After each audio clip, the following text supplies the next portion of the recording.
જય શ્રી કૃષ્ણ મિત્રો, નિત્ય સત્સંગમાં આપ સૌનું સ્વાગત છે।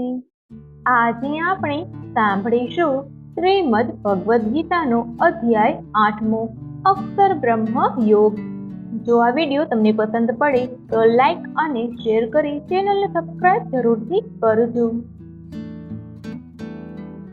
ગીતાના આ અધ્યાયમાં ભગવાન શ્રી કૃષ્ણ ઈશ્વરના સર્વવ્યાપક સ્વરૂપની વાત કરે છે। તેઓ જગ સર્જન અને નાશને ઈશ્વરના કર્મ તરીકે બતાવે છે। ભગવાન કહે છે કે 4 જાતના યુગ ભેગા મળે એ રીતે જો હજારો યુગ ભેગા મળે તો ઈશ્વરનો એક દિવસ થાય છે। દિવસે જીવો જન્મ પામે છે અને રાત્રે વિનાશ પામે છે, પરંતુ ઈશ્વર પ્રલયમાં પણ નાશ નથી પામતા।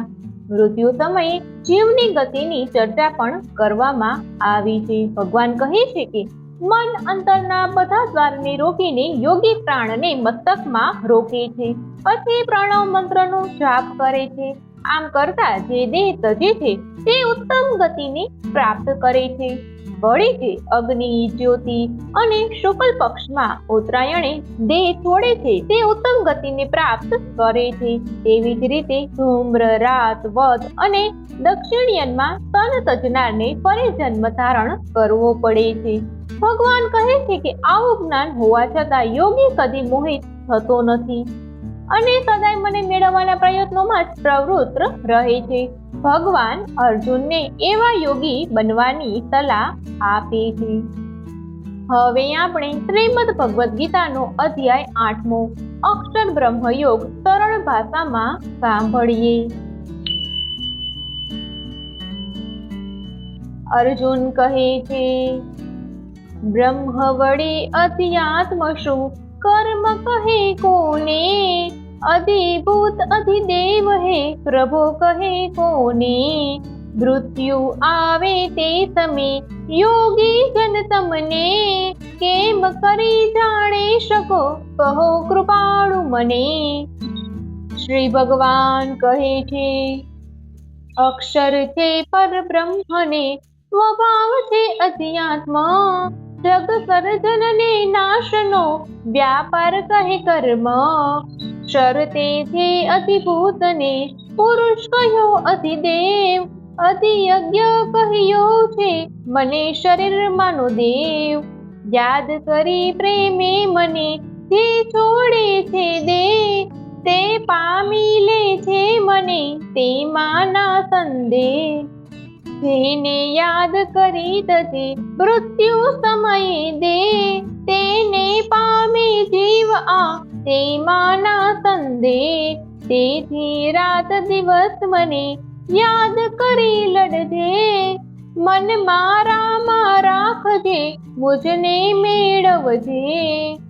યોગી જન અભ્યાસથી પ્રભુમાં મન જોડે, પ્રભુને પામી લે વળી જ્યારે તન છોડે, જ્ઞાની તેમ અનાદિ તે સૌના સ્વામી છે, પ્રભુજી પૂર્ણ પ્રકાશને અનંત નામી છે, અંત સમય તેને કરે યાદ પ્રેમથી જે, મનને જોડે તે મહી પામે પ્રભુને તે, વેદ કહે અવિનાશને મુનિ જેને જાણે, તેને માટે કઈ કરે બ્રહ્મચર્ય ધ્યાને, મન અંતરમાં રોકતા દ્વાર બધા રોકી, યોગી રાખે પ્રાણને મસ્તકમાં રોકી, પછી જપે જે પ્રણવને ધ્યાન ધરે મારું, એમ તજે છે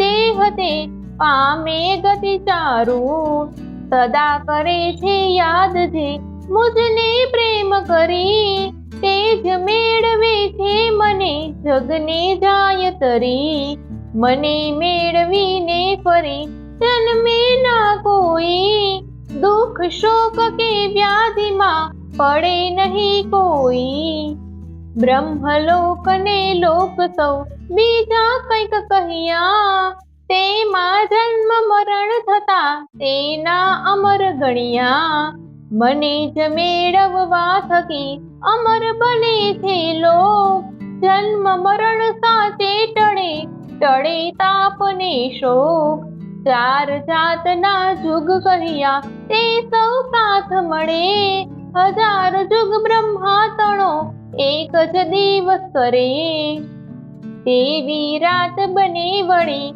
આ બ્રહ્માંડ વિશે, દિવસે જીવો જન્મતા મરતા રાત વિશે, જીવ બધા જન્મે વળી પ્રલય તેમનો થાય, પ્રકટ થાય દિવસે અને રાતે છેક સમાય, તેથી ઉત્તમ છે કહ્યા પ્રભુ સૌના સ્વામી, પ્રલયમાં તે ના મરે પ્રભુ અનંત નામી, અવિનાશી તે ઈષ્ટ છે પરધામ પણ તે, તેને પામી ના ફરે પાછું કોઈએ, ઉત્તમ ભક્તિ હોય તો તે પ્રભુ દર્શન દે, જગતે નામાં છે રહ્યું વ્યાપક સઘળે તે, જ્યારે મરતા ના કદી જન્મે યોગી જન, જન્મે તે વેળા કહું સાંભળ રાખી મન,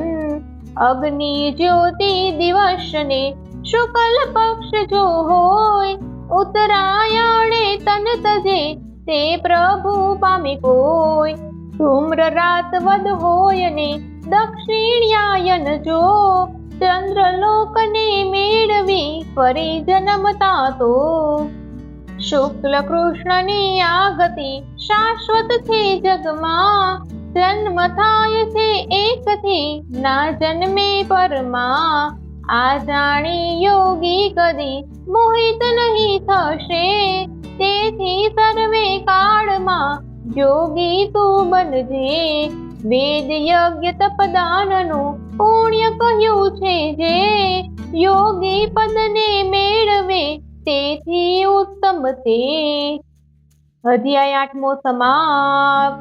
ઓમ તત્સત.